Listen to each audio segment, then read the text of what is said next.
Back to our channel. நம்ம சேனலில் இன்னைக்கு பார்க்க போகிற வீடியோ என்னன்னு பார்த்தீங்கன்னா, செல்ஃபாக நம்மளே எப்படி பியர்டை ட்ரிம் பண்ணி க்ரூமாக வச்சுக்கலான்றது தான் இந்த வீடியோ நம்ம பார்க்க போகிறோம்.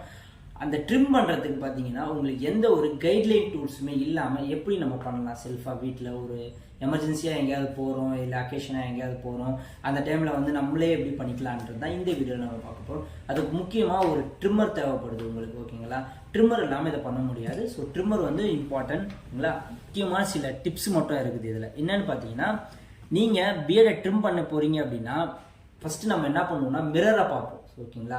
மிரரை பார்த்து தான் ஷேப் பண்ணுவோம். அப்போ மிரரை பார்த்து ஷேப் பண்ணும்போது ஆப்போசிட்டாக உங்களுக்கு ரியாக்ட் ஆகும். அதனால் இப்போ நீங்கள் ட்ரிம்மர் எடுத்தீங்கன்னா இப்படி வைக்கலாமா இல்லை எப்படி வைக்கலாமான்றது ஒரு கன்ஃபியூஷன் வரும். ஃபஸ்ட்டு நீங்கள் வைக்கிறீங்களே ஷேப்பு, இப்போ இங்கேருந்து நீங்கள் வைக்க போகிறீங்க அப்படின்னா இந்த ஷேப்பை வைக்கிறீங்களே, இதுக்கு மட்டும்தான் நீங்கள் மிரரை பார்க்கணும். தென் அதுக்கப்புறமா இந்த கிளிப்பர்கிட்ட எங்கே வைக்கிறீங்களோ அப்படியே வச்சு நீங்களே தான் எடுக்கணும், சரிங்களா? மிரரை வந்து ஒரு கைட்லைனாக மட்டும்தான் யூஸ் பண்ணணும். மிரரை பார்த்து பண்ணுற மாதிரி இருக்கக்கூடாது, ஓகேங்களா? மிரரில் சும்மா ஷேப் மட்டும் பார்க்குற மாதிரி தான் இருக்கணும். அப்படி பண்ணிங்கன்னா உங்களுக்கு பர்ஃபெக்ஷனாக வரும் உங்களுக்கு, ஓகேங்களா? சரி, இப்போ ஒரு ஷேப்பை எப்படி நம்ம டிசைட் பண்ணலாம் அப்படின்றதையும் நம்ம பார்க்கலாம். ஃபஸ்ட்டு இந்த இயர் இருக்குல்ல, இந்த இயர் தான் உங்களுக்கு கைட்லைன். இதுக்கு கீழே நீங்கள் எடுத்துகிட்டு போயிடவே கூடாது. இந்த இயரை வந்து நீங்கள் கைடாக வச்சு இங்கேருந்து இங்கே எடுத்துகிட்டு வந்து இந்த கிர்தா சொல்லுவாங்க, அதாவது இந்த லைன் இருக்குல்ல, இயர் லைன் பார்ட், இந்த பார்ட்டை ஃபஸ்ட்டு ஷேப்பாக வச்சுங்க. தென் இங்கே மீசை இருக்குல்ல, இந்த மீசை தான் இங்கேருந்து இங்கே ஷேப் எடுக்கிறதுக்கு ஒரு கைட்லைன். இங்கேருந்து இந்த ஷேப் இங்கே வச்சுக்கணும். அதாவது இந்த இயர் இருக்கா, இந்த இயர்லேருந்து இந்த இது வரைக்கும் ஷேப்பை வந்து ஒரு கைடாக வச்சுக்கணும்.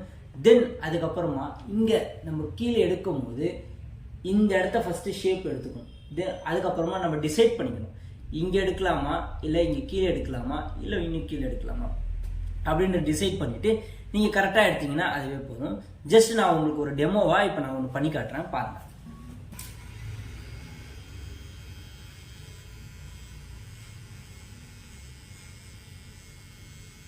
ஸோ நான் ஃபஸ்ட்டு கைடை வந்து க்ரியேட் பண்ணிட்டேன். இங்கே பாருங்கள், ஒரு கைடை க்ரியேட் பண்ணிட்டேன். தென் அதுக்கப்புறமா பார்த்தீங்கன்னா நம்மளோட ட்ரிம்மரை தான் நம்ம பார்க்கணும். இப்படி வச்சு நம்ம ட்ரிம்மர் எங்கே போகுதுன்னு தான் பார்க்கணும். தவிர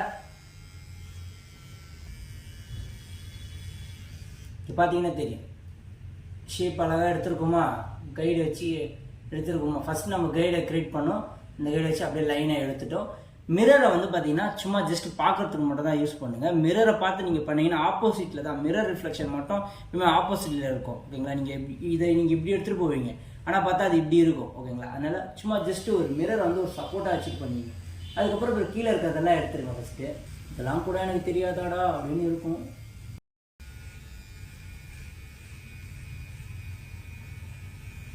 அழகாக கரெக்டாக எடுத்துருக்கோமா ஷேப்பாக. தென் நம்ம இப்போ வந்து நம்ம வந்து இந்த அழகாக ஷேப்பை வந்து கீழே எடுத்துட்டோம், சரிங்களா? இப்போ மேலே நம்ம அதே மாதிரி தான் ஃபஸ்ட்டு நம்ம சொன்னோம்ல, இந்த இயரு கீழே எடுத்துகிட்டு போகக்கூடாதுன்ட்டு, அங்கே ஃபஸ்ட்டு நம்ம இதை வச்சு எடுத்துக்கிறோமா, பாருங்க எடுத்துட்டோமா. தென் இதை வந்து நம்ம கைடாக சொல்லிடணும், இது கீழே நம்ம போகக்கூடாது.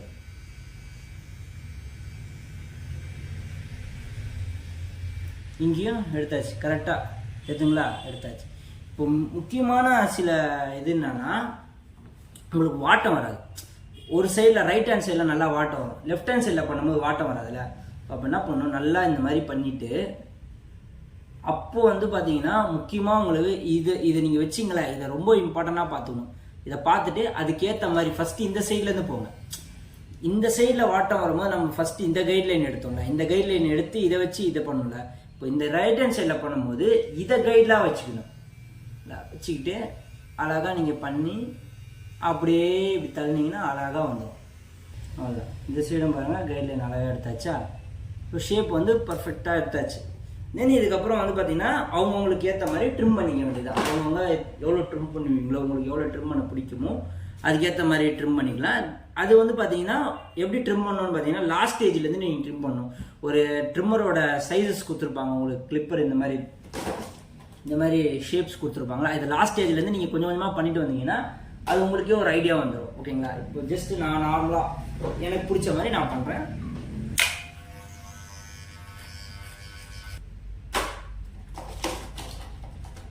நான் வந்து 1 and 2 யூஸ் பண்ணுறேன். ட்ரிம் பண்ணி முடிச்சதுமா சில கரெக்ஷன்ஸ் இருக்கும். அதாவது நம்ம ஆல்ரெடி எடுத்தோம்ல, அது லாங் ஹேரில் எடுத்தோம், இப்போ வந்து கொஞ்சம் ஷார்ட் பண்ணியிருக்கனால கொஞ்சம் எக்ஸஸ் இருக்கும். அதை மட்டும் நம்ம வந்து அதுக்கப்புறம் ட்ரிம் பண்ணிக்கணும். இப்போ வந்து நம்ம வந்து ட்ரிம் பண்ணி முடிச்சாச்சு. ஸோ பார்த்தீங்கன்னா தெரியும், அழகாக நீட்டாக நம்மளுக்கு ஏற்ற மாதிரி ஷேப் அழகாக ட்ரிம் பண்ணிட்டோம். அவ்வளோதான். அப்படியே செட் பண்ணிவிட்டு ஃபுல்லாக செட் பண்ணிங்கன்னா அழகாக ஆஃபீஸுக்கோ இல்லை எங்கள் வெக்கேஷனாக கிளம்பி போகுது, ஃபங்க்ஷன் கிளம்பி போகுது, போயிட்டே இருக்கலாம். வரட்டா மம்மி.